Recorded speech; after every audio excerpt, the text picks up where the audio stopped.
conserver la nature, c'est conserver la vie. Agir, c'est maintenant. Environews. Suivez votre magazine Environews avec Vodacom, leader dans le monde cellulaire.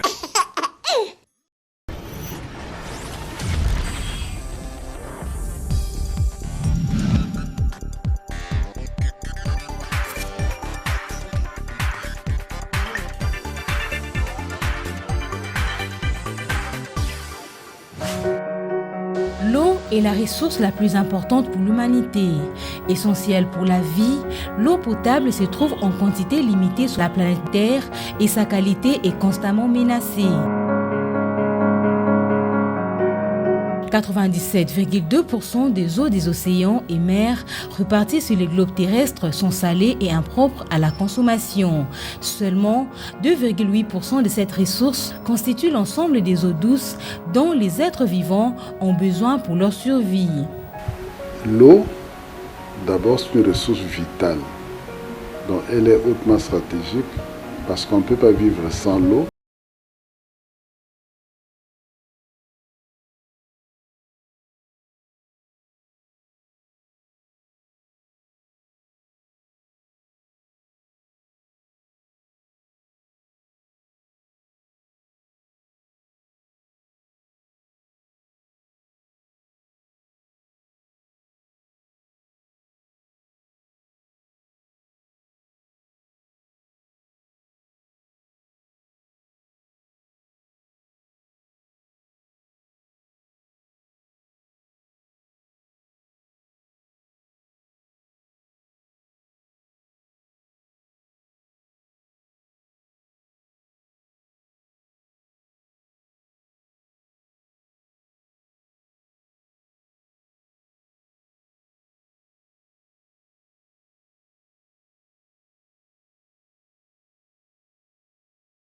Par sa position à cheval sur l'équateur, la République démocratique du Congo est le deuxième château d'eau douce du monde après l'Amazonie. En moyenne, un Congolais dispose autour de 25 000 km3 d'eau renouvelable par an. Malgré ces immenses ressources en eau douce, seuls 26% de la population congolaise a accès à une eau potable et salubre, alors que la moyenne pour l'ensemble de l'Afrique subsaharienne est de 60%. Quand on pense à la RDC au niveau de l'eau, effectivement, on ne pense pas qu'il y a un problème d'alimentation en eau potable, parce que tout le monde se dit il y a de l'eau partout, il pleut très souvent, il y a des rivières, il y a des lacs. Il y a des marécages, donc les gens pensent ok, il y a de l'eau, donc c'est pas trop difficile. Alors on va dire que globalement, l'eau est disponible, mais elle n'est pas accessible. L'eau potable n'est pas accessible. Normalement, disposant d'une ressource aussi stratégique, on devrait être un pays développé, hautement développé. Malheureusement, ce n'est pas le cas, parce qu'il y a la gouvernance de cette ressource-là qui pose problème.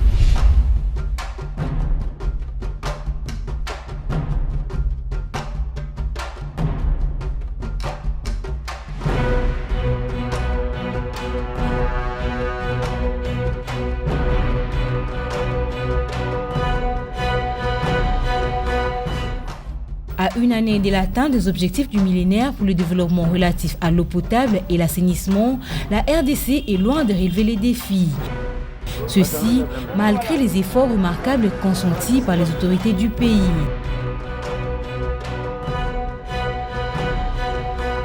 Il y a pas mal de choses qui doivent être faites dans le secteur de l'eau, c'est créer l'environnement favorable et mettre en place des outils de gestion sectorielle, sans lesquels la gestion en ce qui concerne l'approvisionnement en eau potable, en ce qui concerne l'accès à l'assainissement, etc., ne pourra qu'être utopique.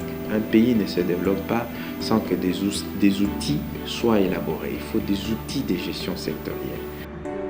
Parmi les facteurs ayant entravé les efforts de la RDC à atteindre les OMD relatifs à l'eau, figurent au premier plan la démographie et l'état des délabrements avancés des infrastructures de production et d'adduction pour la desserte en eau potable qui, pour la plupart, datent des années 50. Il faut qu'on amène l'eau des producteurs vers les consommateurs. C'est ça le grand problème dans notre pays. Nous avons un réseau qui a vieilli depuis 50 ans. Il n'a jamais été renouvelé ni entretenu. Et Alors si vous coupez un tuyau d'eau, vous allez voir ce qui est dans le tuyau là. La régie des eaux peut produire l'eau d'une bonne qualité, mais les consommateurs, tu verras, l'eau d'une autre qualité parce que l'eau, quand elle passe dans la tuyauterie, elle est contaminée par beaucoup d'autres substances.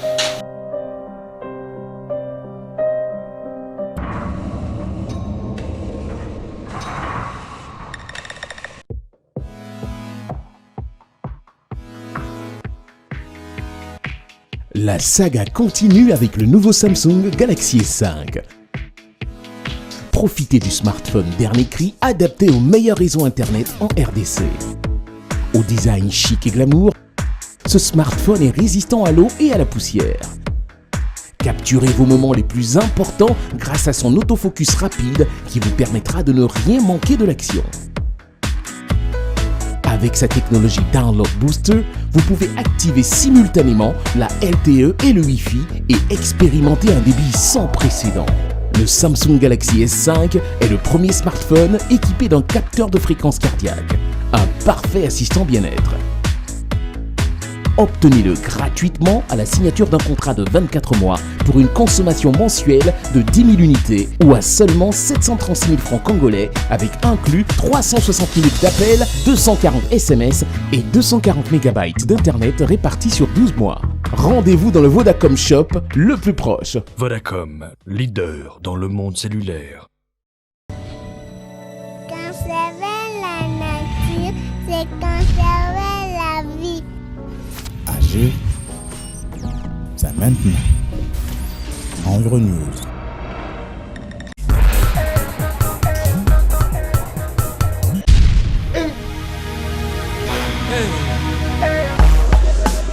Mignon Mikiliste, lol. Faut sentir les nets à Yoji. Trop cher, très bien habillé. Mon coton Miyake, vieux prêtre, mon apôtre à solo. Mademoiselle, servir Mikiliste 6 bouteilles de rochondise. Hein? Ouais, Soussou. Masanga est ma vraie Mikiliste lokola yé. Teint climatisé et puis à bête, ma charpe et ma barberie sous. Koutou, mundele yé moko mutapesa yenkanda. Mikilipona yé et comme sima yandaku. On a pas faux Mikiliste, vrai Mikiliste. Azakana Vodacom, avantage Miki.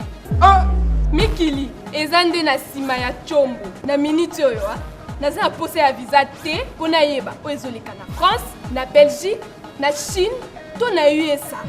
Na koki kutu kokomandi pondu ya Tour Eiffel. Pondu ya Tour Eiffel? Eh oui, appelle désormais l'international à partir de 6 unités la minute au lieu de 27 unités pour des masses solo jusqu'à 4 fois plus longtemps avec tes proches. Active ton forfait en composant étoile 1111 dièse yes pour accéder directement au menu principal, puis tape 2. Les forfaits disponibles sont de 50 unités, 100 unités, 500 unités, 1000 unités et 2000 unités. Tala, yo pesa ngai Vodacom avantage Mikili, ngai na libero pièce oyo ya Mikiliste. Sidi Yoji. Yoji Yamamoto. Vodacom, leader dans le monde cellulaire.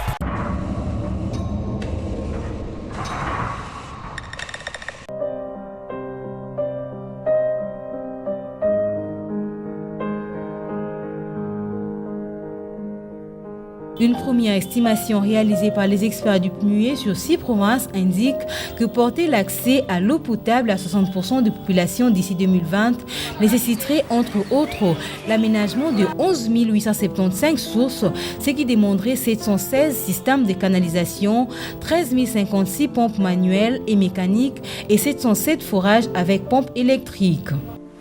Pour ce faire, le gouvernement de la République démocratique du Congo devrait porter un accent particulier sur la gouvernance de ces secteurs. Nous ne pouvons pas relever les défis auxquels nous sommes confrontés si l'environnement juridique, si l'environnement institutionnel n'est pas approprié. L'environnement juridique, c'est que les secteurs d'approvisionnement en eau potable ou les secteurs de l'eau en général est régi par des textes qui datent de l'époque coloniale.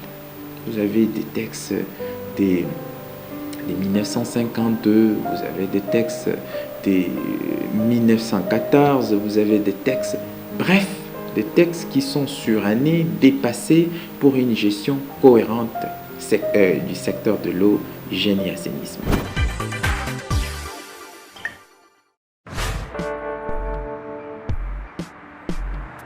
En vue d'aider les pays à mieux desservir les populations en eau potable, il faut saluer l'intervention de plusieurs acteurs étatiques et non étatiques, notamment l'Agence française de développement, dont l'intervention dans les milieux périurbains a apporté un soulagement aux populations bénéficiaires.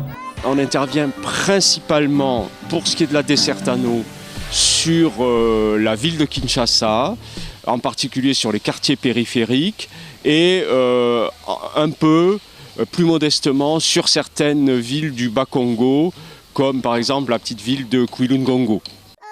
Outre la desserte en eau, l'autre aspect qui attire l'attention des experts, c'est l'assainissement. La présence d'agents infectieux, de produits chimiques ou des radioactivités compromet la qualité de l'eau. La source principale des pollutions biologiques en RDC est les rejets directs ou indirects des eaux usées non traitées dans les cours d'eau. Toutes ces industries doivent normalement effectivement avoir une station de traitement d'eau avant rejet. Il est clair que dans le secteur minier, et notamment le secteur minier dans les provinces comme le Katanga, il est évident que l'extraction minière a un impact très important sur la qualité de l'eau et qu'elle nécessite probablement une analyse en tout cas et probablement un traitement avant rejet. Selon un rapport de l'Organisation mondiale de la santé, OMS, chaque année, une bonne gestion de l'eau permettrait d'éviter 1,4 million de décès d'enfants par diarrhée, 500 000 décès par paludisme, 860 000 décès d'enfants par malnutrition et 280 000 décès par noyade. On estime aujourd'hui que 3,6 millions de personnes décèdent chaque année de maladies hydriques provoquées par l'eau insalubre, dont 1,5 million d'enfants de moins de 5 ans.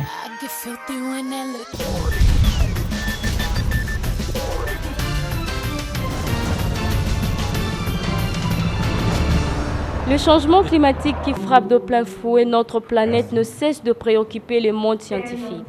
Le réseau du bassin du Congo CBA Hydronet, en collaboration avec l'Université de Kinshasa, ont organisé à l'Hôtel Venus un atelier régional de formation de formateurs sur l'approche de gestion intégrée de ressources en eau JUR aux impacts du changement climatique et mesures d'adaptation. Nous sommes en train d'assister à des perturbations au niveau des saisons, aussi qui ont une influence, ces perturbations ont une influence sur les activités socio-économiques.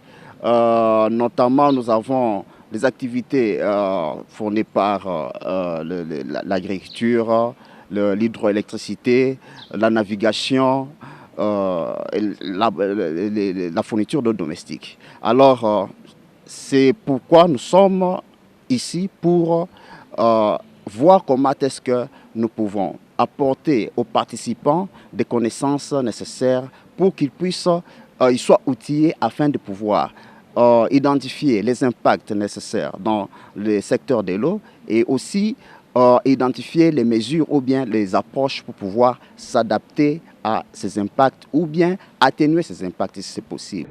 Au regard des défis à relever imposés à la planète suite au changement climatique, plusieurs participants venus de 14 pays d'Afrique vont échanger les connaissances afin de renforcer leur capacité à gérer durablement les ressources en eau dans la région. Le défi concerne toute l'Afrique, spécifiquement pour le Zimbabwe. Les challenges consistent en la réhabilitation et la construction des infrastructures afin de favoriser l'accès à l'eau potable à la population.